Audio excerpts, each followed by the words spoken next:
We are following breaking news out of the Middle East. Overnight, the United States and Israel launched what President Trump is calling a major combat operation against Iran.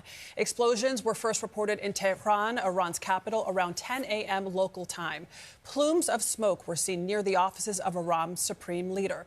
In Dubai this morning, new explosions were heard and tensions are escalating across the entire region. Kuwait says it intercepted missiles targeting the base hosting U.S. personnel. In remarks posted to Truth Social early this morning, the president made clear that he intends this operation to have sweeping effects and warns that America could suffer casualties.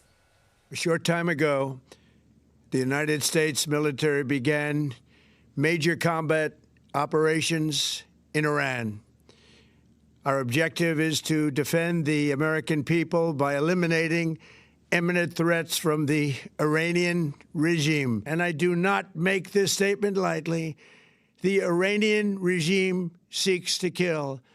The lives of courageous American heroes may be lost, and we may have casualties. That often happens in war.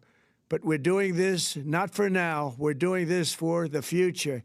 Finally, to the great, proud people of Iran, I say tonight that the hour of your freedom is at hand. Stay sheltered. Don't leave your home. It's very dangerous outside. Bombs will be dropping everywhere. When we are finished, take over your government. It will be yours to take. This will be probably your only chance for generations. Israel is on high alert this morning. Let's go to CBS News senior national security correspondent Charlie D'Agata. Charlie, just a few minutes ago, we could hear sirens going off again in Tel Aviv. What is the situation there? Yeah, Adriana, we've had multiple air raid sirens throughout the morning, at least 8 or 10, including maybe about 10 minutes ago. And that's the way the day started today. There's an air raid siren that went out that was kind of warning Israeli residents that an attack was underway. Not here, but an attack between the Israeli forces and a joint attack with U.S. forces inside Iran. Then we saw explosions in Tehran, other places in northern Iraq. And I want to point out what President Trump said about there could be casualties for U.S. forces here, because we've already seen that. The Iranian, not casualties, let's be clear about that, but the Iranians are going after U.S. bases and facilities throughout this region in a way that we have never seen before, going after places like Al Udeid, which is in Qatar, the Fifth Fleet, which is where the Navy is based in Bahrain. All of them have seen incoming missiles. The Israelis and the Americans have taken out, or at least targeted, Israel's launch sites, their ballistic missiles, Iran's ability to fire back and to strike back. And this all comes after this massive U.S. military buildup that's been going on for weeks in the region. The USS Abraham Lincoln with squadrons of F-35s and F-18 fighter jets that has been here for a few weeks. The Ford aircraft carrier that's on the way here with a whole four squadrons of F-18 fighter jets, F-22 stealth fighter jets. Can't remember whether that's ever been the case here in Israel, all not just for the targeting of Iran, but to protect forces in this region. Adriana? Charlie, thank you so much. CBS News had learned Secretary of State and National Security Advisor Marco Rubio spoke to some congressional leaders before the strikes. For more analysis, let's bring in Frank McKenzie. He is a retired U.S. Marine Corps general who served as the head of U.S. Central Command overseeing American military presence in the Middle East. Good morning, General. What do you think we're seeing here? Is it an isolated strike from the United States or part of something bigger? First of all, good to be with you. I think it's just the beginning of what could be a sustained campaign.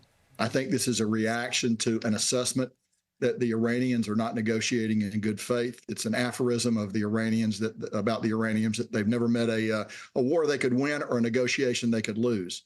And I think since June and the last time this exchange happened, the Iranians have been engaged in a series of delay and obfuscation tactics in their negotiations in order to draw things out. This is an attempt, I think, to reset that, to force them back to the table, or failing that, to compel a basic change in Iran. So I think we're just at the beginning. We've only seen a very small slice of U.S. Capabilities displayed so far. The timing of the attack at the end of a period of darkness, that is to say, in the morning, is unusual. And it probably presages that we're going to see some pretty interesting things over the next 48, 72 hours. I go back to the words of General Petraeus in 2003, tell me how this ends, right? And we're talking about regime change. The president mentioned that. Do you think that is a practical goal here? Regime change is a reach goal. It's hard because the Iranian government has systematically killed anybody that could possibly be a successor.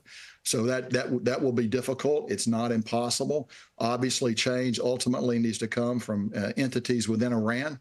And Iran has one of the most repressive security mechanisms in the world, as we've seen over the last 45, 60 days, where they've applied genocide to their population. So I think we'll try to push for that. At the same time, I think we're probably also trying to push for modified behavior from the existing regime, should that not work. So I'm guessing we're pursuing a broad option of diplomatic approaches to the current sitting government in Iran. But look, whatever happens, what we want a government that is not going to pursue nuclear weapons. We want something done about Iranian ballistic missiles, because let's be frank here, the great threat to the region today is not nuclear weapons in Iran's hands. That's in the future.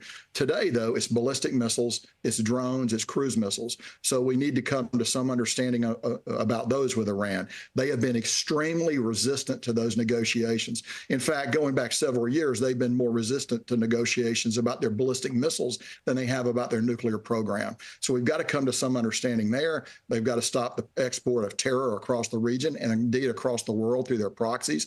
And they've got to recognize the existence of the state of Israel. That last goal is probably the most difficult one to get to, but is something that we should not set aside or be afraid to discuss.